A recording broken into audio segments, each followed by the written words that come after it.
Bonjour, aujourd'hui on vient présenter les véhicules Mercedes C63 AMG. Donc on a la chance de les avoir en deux versions, de l'avoir en break et de l'avoir en coupé.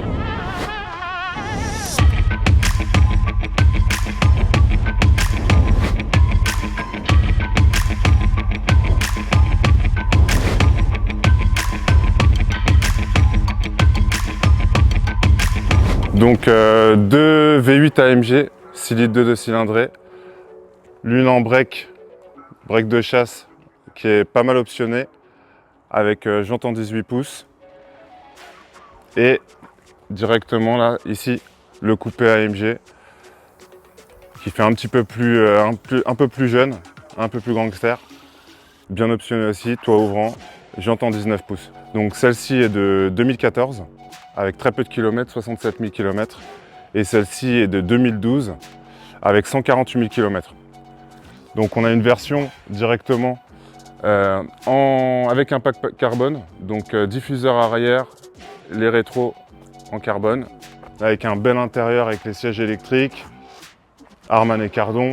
On a un toit qui prend pratiquement un peu plus de la moitié du véhicule, donc parce qu'il y a deux options. Là on l'a sur celle-ci, on a juste le toit, le petit toit ouvrant, et là c'est le grand toit panoramique.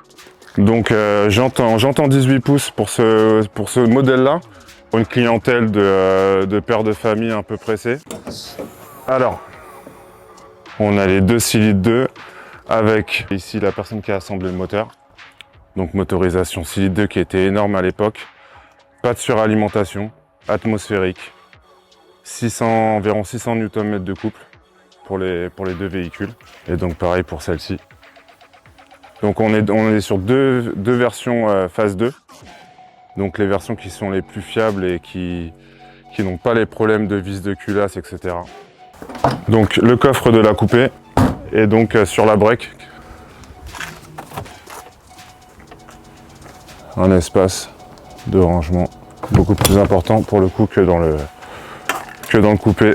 Une bonne alternative aux Audi RS4. Alors pour le break, donc on va voir au niveau de la place.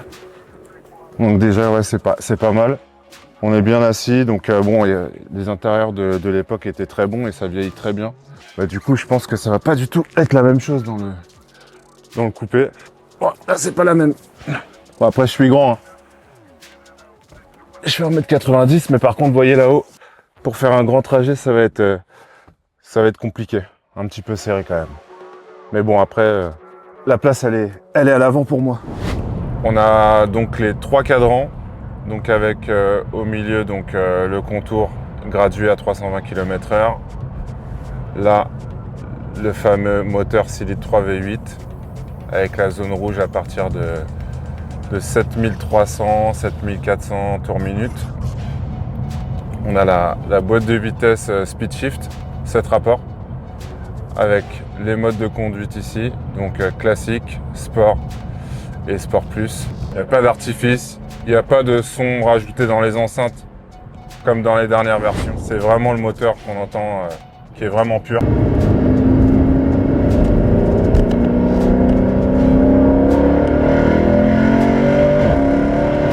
Donc là on est sur le modèle, donc 457 chevaux. On entend bien, ça fonctionne bien. On a la vitesse limitée à... Bon, on n'a pas pu essayer forcément, on est en France. Mais on a la vitesse limitée à 250 km/h sur ce véhicule-là, qui est d'origine en cartographie.